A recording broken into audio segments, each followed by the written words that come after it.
Chapter 8. And the men of Ephraim said unto him, Why hast thou served us thus, that thou calledst us not when thou wentest to fight with the Midianites? And they did chide with him sharply. And he said unto them, What have I done now in comparison of you? Is not the gleaning of the grapes of Ephraim better than the vintage of Abiezer? God hath delivered into your hands the princes of Midian, Oreb and Zeb, and what was I able to do in comparison of you? Then their anger was abated toward him when he had said that. And Gideon came to Jordan and passed over, he and the 300 men that were with him, faint, yet pursuing them. And he said unto the men of Succoth, Give, I pray you, loaves of bread unto the people that follow me, for they be faint, and I am pursuing after Zebah and Zalmunna, kings of Midian. And the princes of Succoth said, Are the hands of Zebah and Zalmunna now in thine hand, that we should give bread unto thine army? And Gideon said, Therefore, when the Lord hath delivered Zebah and Zalmunna into mine hand, then I will tear your flesh with the thorns of the wilderness and with briars. And he went up thence to Penuel, and spake unto them likewise. And the men of Penuel answered him as the men of Succoth had answered him. And he spake also unto the men of Penuel, saying, When I come again in peace, I will break down this tower. Now Zebah and Zalmunna were in Karkor, and their hosts with them, about 15,000 men, all that were left of all the hosts of the children of the east, for there fell 120,000 men that drew sword.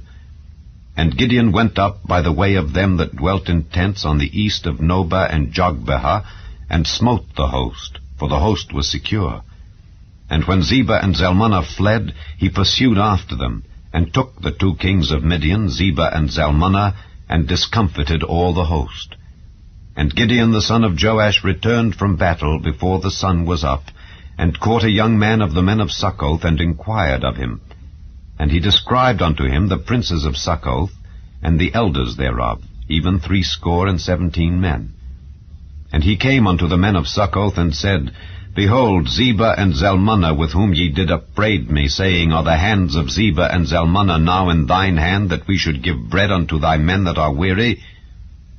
And he took the elders of the city, and thorns of the wilderness and briars, and with them he taught the men of Succoth. And he beat down the tower of Penuel, and slew the men of the city. Then said he unto Zebah and Zalmunna, What manner of men were they whom ye slew at Tabor? And they answered, As thou art, so were they. Each one resembled the children of a king. And he said, They were my brethren, even the sons of my mother. As the Lord liveth, if ye had saved them alive, I would not slay you. And he said unto Jether his firstborn, Up and slay them. But the youth drew not his sword, for he feared, because he was yet a youth. Then Zebah and Zalmunna said, Rise thou and fall upon us, for as the man is, so is his strength. And Gideon arose and slew Zebah and Zalmunna, and took away the ornaments that were on their camels' necks. Then the men of Israel said unto Gideon, Rule thou over us, both thou and thy son's son also, for thou hast delivered us from the hand of Midian. And Gideon said unto them, I will not rule over you, neither shall my son rule over you. The Lord shall rule over you. And Gideon said unto them, I would desire a request of you, that ye would give me every man the earrings of his prey. For they had golden earrings, because they were Ishmaelites. And they answered, We will willingly give them. And they spread a garment, and did cast therein every man the earrings of his prey.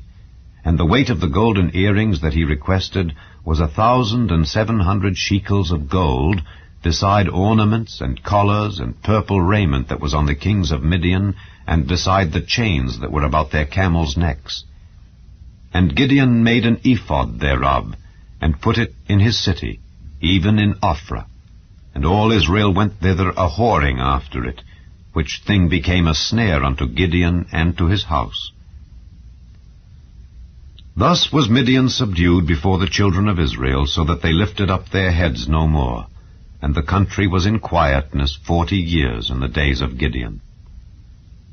And Jerubbaal the son of Joash went and dwelt in his own house. And Gideon had 70 sons of his body begotten, for he had many wives. And his concubine that was in Shechem, she also bare him a son, whose name he called Abimelech.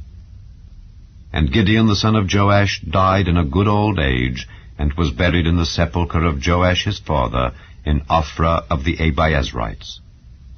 And it came to pass, as soon as Gideon was dead, that the children of Israel turned again and went a-whoring after Baalim, and made Baal-berith their god.